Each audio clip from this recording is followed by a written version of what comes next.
નમસ્કાર મિત્રો, સ્વાગત છે આપનું આજના તાજા સમાચારોમાં। તો મિત્રો, આજના સમાચાર વિશે વાત કરવાની છે તેમના પહેલાં આપને મિત્રો જણાવી દઈએ કે વિડીયોને અંત સુધી જોતા રહેજો, જેથી કરીને મિત્રો આજના દરેક સમાચારો કામના છે એ તમને મળી જાય। અને મિત્રો, ગુજરાતના રોજે રોજના તાજા સમાચાર મેળવવા માંગતા હોય તો ચેનલને જરૂરથી સબસ્ક્રાઈબ કરવાનું ભૂલતા નહીં। મિત્રો, અત્યારના તાજા સમાચારની અંદર વાત કરીએ તો આવતીકાલથી નવા નિયમો અને ફેરફારો જેમના વિશે વાત કરવાની છે મિત્રો। 1 જૂનથી તમારા ઘરના ખર્ચ સંબંધિત નિયમોમાં ફેરફાર થવાના છે। ઘણા નવા નિયમો દર મહિનાની 1લી તારીખે અમલમાં આવે છે। આ વખતે પણ પહેલાં કરતાં વધુ કડક નિયમો બનાવવામાં આવી રહ્યા છે। જૂન મહિનામાં LPG સિલિન્ડર, બેંકમાં રજાઓ, આધાર કાર્ડ અપડેટ અને ડ્રાઇવિંગ લાયસન્સ સંબંધિત નિયમોમાં ફેરફાર થશે।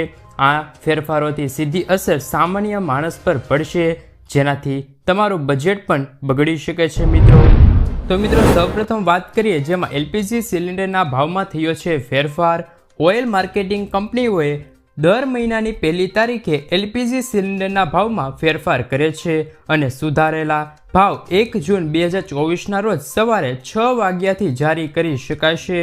જ્યારે તાજેતરમાં ભૂતકાળમાં 19 કિલોના કોમર્શિયલ ગેસ સિલિન્ડરની કિંમતમાં ઘણા ફેરફારો જોવા મળ્યા છે, પરંતુ 14 કિલોના ઘરેલું ગેસ સિલિન્ડરના ભાવમાં કોઈ ફેરફાર કરવામાં આવ્યો નથી મિત્રો।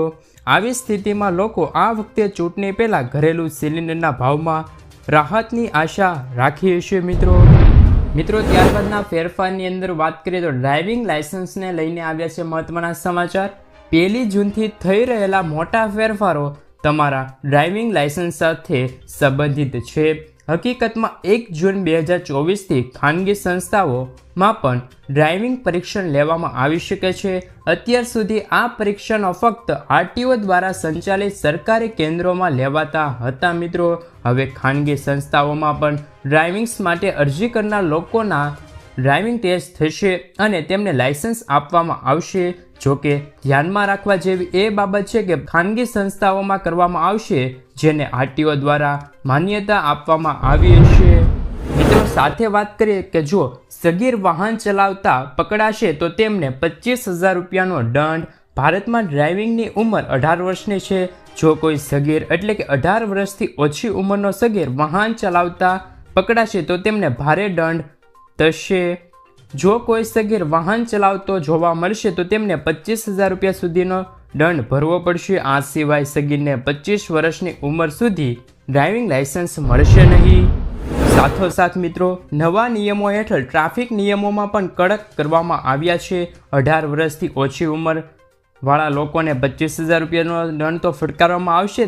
તે જ સમયે જો તમે આ કરો છો તો તમારો ડ્રાઇવિંગ લાયસન્સ પણ રદ થઈ શકે છે। 25 વર્ષ સુધી નવું લાયસન્સ ઉપલબ્ધ રહેશે નહીં। આ સિવાય અન્ય નિયમોનું ઉલ્લંઘન કરવા પર તેમને દંડની જોગવાઈ થશે, જેમાં સ્પીડ પર 1,000થી 2,000 રૂપિયા સુધીનો દંડ થશે। લાયસન્સ વગર વાહન ચલાવતા હશે તો 500 રૂપિયા, હેલ્મેટ ન પહેર્યું હોય તો 100 રૂપિયા, સીટ બેલ્ટ ન પહેર્યું હોય તો 100 રૂપિયાનો દંડ વસૂલવામાં આવી શકે છે મિત્રો। ત્યારબાદના ફેરફારની અંદર વાત કરીએ તો આધાર કાર્ડ હવે બંધ થઈ જશે। 10 વર્ષ કે તેથી વધુ જૂના આધાર કાર્ડમાં તમે આ કામ નહીં કરો તો તે અમાન્ય થઈ જશે। ખરેખર UIDએ આધાર કાર્ડને મફતમાં ઓનલાઈન અપડેટ કરવા માટે જૂન મહિનાની 14 તારીખ સુધીનો સમય આપ્યો છે। તમે પણ 14 જૂન સુધી આધાર કાર્ડને ઓનલાઈન અપડેટ નહીં કરી શકો તો તે આધાર કાર્ડ અમાન્ય થઈ જશે મિત્રો। આ અનુસાર તમારે પ્રકારના આધાર કાર્ડને ID પ્રૂફ તરીકે સંપૂર્ણપણે માન્ય અને સ્વીકાર્ય થશે મિત્રો। આગળના બેંક સંબંધિત ફેરફારની અંદર વાત કરીએ તો જૂન મહિનામાં કુલ 12 દિવસ બેંકમાં રજા રહેશે। જૂન મહિનામાં બકરીદ, વટ સાવિત્રી વ્રત સહિત વિવિધ તહેવારોના કારણે બેંકોમાં રજા રહેવાની છે। રિઝર્વ બેંક ઓફ ઇન્ડિયાની સત્તાવાર વેબસાઇટ પર આપવામાં આવેલી માહિતી અનુસાર જૂનમાં કુલ 12 દિવસ બેંકોમાં રજા રહેશે। દેશમાં લોકસભા ચૂંટણીના 7મા તબક્કાને ધ્યાનમાં રાખીને 1 જૂને ઘણા રાજ્યોમાં બેંકમાં રજા રહેશે।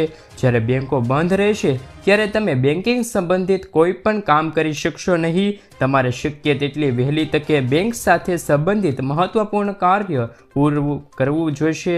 અને અસુવિધાનો સામનો પણ કરવો પડશે મિત્રો પેટ્રોલ અને ડીઝલ સહિત એલપીજી સિલિન્ડરના ભાવમાં પણ ફેરફાર થયો છે એલપીજી સિલિન્ડરની કિંમત દર મહિનાની 1લી તારીખે નક્કી કરવામાં આવે છે 1 જૂનના રોજ ઓઇલ માર્કેટિંગ કંપની ગેસ સિલિન્ડરના ભાવમાં પણ નક્કી કરે છે મે મહિનામાં કંપનીઓ કોમર્શિયલ સિલિન્ડરના ભાવમાં ઘટાડો કરવામાં આવ્યો હતો હવે આ આશા છે કે તે કંપનીઓ જૂનમાં પણ ફરી એકવાર સિલિન્ડરના ભાવમાં વધારો કરશે તે સમયે દરરોજની જેમ 1 જૂનના રોજ પેટ્રોલ અને ડીઝલના ભાવમાં પણ ફેરફાર થવા જઈ શકે છે મિત્રો ફેરફારની અંદર આગળ વાત કરીએ તો એટીએફ અને સીએનજી પીએનજીના દરમાં પણ ફેરફાર એલપીજી સિલિન્ડરના ભાવમાં ફેરફાર સાથે ઓઇલ માર્કેટિંગ કંપનીઓ ટર્બાઇન ઇંધણ અને સીએનજી પીએનજીના ભાવમાં પણ સુધારો કરે છે આવી સ્થિતિમાં તેમની નવી કિંમતો પણ 1લી તારીખે જાહેર થઈ શકે છે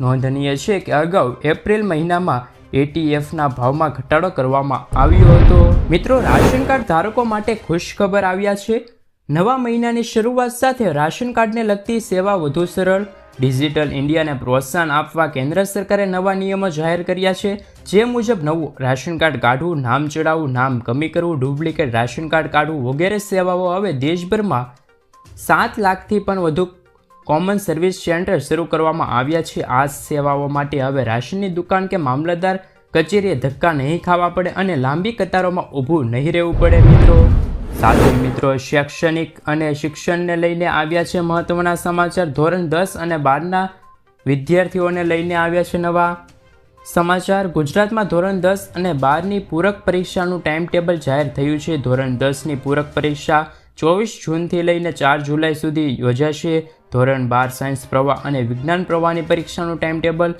જાહેર કર્યું છે ધોરણ 12 વિજ્ઞાન પ્રવાહની પરીક્ષા 24 જૂનથી 3 જુલાઈ સુધી યોજાશે ધોરણ 12 સામાન્ય પ્રવાહની પરીક્ષા 24 જૂનથી 6 જુલાઈ સુધી યોજાશે ત્યારબાદના સમાચારની અંદર વાત કરીએ તો ખેડૂતોને 17મો હપ્તો નહીં મળે જે ખેડૂતોએ હજુ સુધી કેવાયસી વેરિફિકેશન પ્રોસેસ પૂર્ણ નથી કરી જેમનું જમીનમાં વેરિફિકેશન નથી થયું તેમને આ યોજનાનો લાભ નહીં મળે જે પરિવારના સભ્યો કેન્દ્ર અથવા તો રાજ્ય સરકારના વિભાગો અને પ્રાદેશિક કાર્યાલયો જાહેર ઉપક્રમોમાં કામ કરી રહ્યા છે કે નિવૃત્ત થઈ ગયા છે તેમને પણ આ યોજનાનો લાભ નહીં મળે જે ખેડૂતો ટેક્સ ભરે છે જેમના પરિવારના કોઈ સભ્ય ડૉક્ટર એન્જિનિયર વકીલ હોય તેમને પણ આ યોજનાનો લાભ નહીં મળે મિત્રો સમાચારની અંદર આગળ વાત કરીએ તો શાળાએ જતા બાળકોને લઈને મોટો નિર્ણય રાજકોટ અગ્નિકાંડ બાદ જાગેલા શિક્ષણ વિભાગ દ્વારા શાળાએ જતા બાળકોને સેફટીનો મોટો નિર્ણય લેવામાં આવ્યો છે શિક્ષણ વિભાગે પરિપત્ર જાહેર કરીને વાલીઓને સૂચના આપી છે કે જો રિક્ષા અને વાનમાં વધુ બાળકો બેસાડવામાં આવે તો પોલીસ અને આરટીઓને જાણ કરો ઉલ્લેખનીય છે કે સ્કૂલ વાન અને રિક્ષામાં ઘેટા બકરાની મારફત બાળકોને ભરેલા હોય છે ત્યારે હવે મોડે શિક્ષણ વિભાગનું એક તરફ ધ્યાન ગયું છે મિત્રો